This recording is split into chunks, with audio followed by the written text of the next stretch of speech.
దీపం ఉంది కదా, దీపాలు వెలుగుతున్నాయి కదా, అక్కడ కూడా పూజలో దీపాలు వెలుగుతున్నాయి కదా, అందుకనే కనిపించింది. మనకి ఏ సహాయం లేకపోయినా, ఎవరు తోడు రాకపోయినా, ఎవరు మనకు సహాయం చేయకపోయినా, ఏ దీపం లేకపోయినా మన జీవితంలో గురువు అనే దీపం మాత్రం ఎప్పుడు పట్టుకునే ఉంటుంది మనల్ని.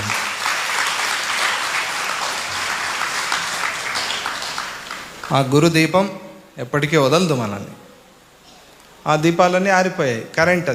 కరెంట్ వస్తుంది పోతుంది, దీపం అలాగే ఉంటుంది. దీపం జాగ్రత్తగా పెడితే ఎక్కువగా గాలి లేని చోట బాగా మంచి నెయ్యి కానీ నూనె కానీ వేసి, మంచి వత్తులు వేసి బాగా వెలిగించి దీపస్తంభంలో పెడితే అలా వెలుగుతూ ఉంటుంది కదా.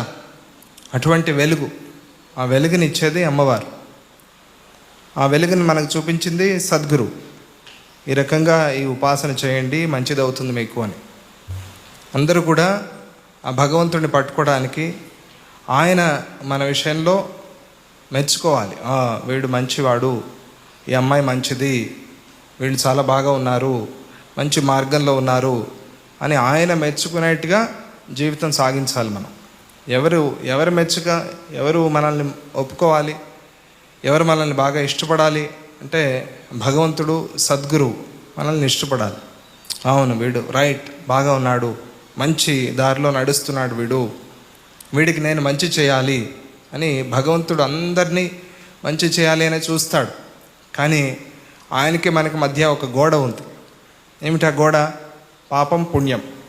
ఈ గోడలు ఎవరు పుణ్యం సంపాదన చేస్తారో, ఎవరు మంచి పని చేస్తారో, ఆయన ఇవ్వకపోయినా ఆటోమేటిక్గా ఆయన అనుగ్రహం మనకు వచ్చేస్తుంది.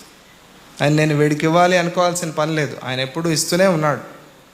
కానీ ఆ గోడ మనకి భగవంతుడికి అడ్డు.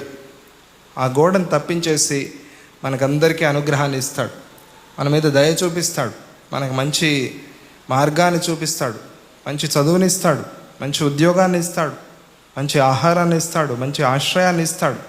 అందుకనే మంచి చేయాలి, మనం మంచి కార్యక్రమం చేయాలి, మంచి పనులు చేయాలి.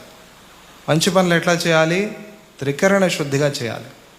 ఒకడిని పట్టుకోవడానికి 2 వదిలేసేయి, 3 శుద్ధంగా, 4 ఆచరణ చేయి, 5 తనంతటి తానుగా నీకు బలాన్ని ఇచ్చి ఆ 1 పట్టుకునేలాగా చేస్తుంది అనే ఒక రహస్యాన్ని చెప్తారు. ఏమిటి 1? ఒక సంఖ్య పరమాత్మ భగవంతుడు 1.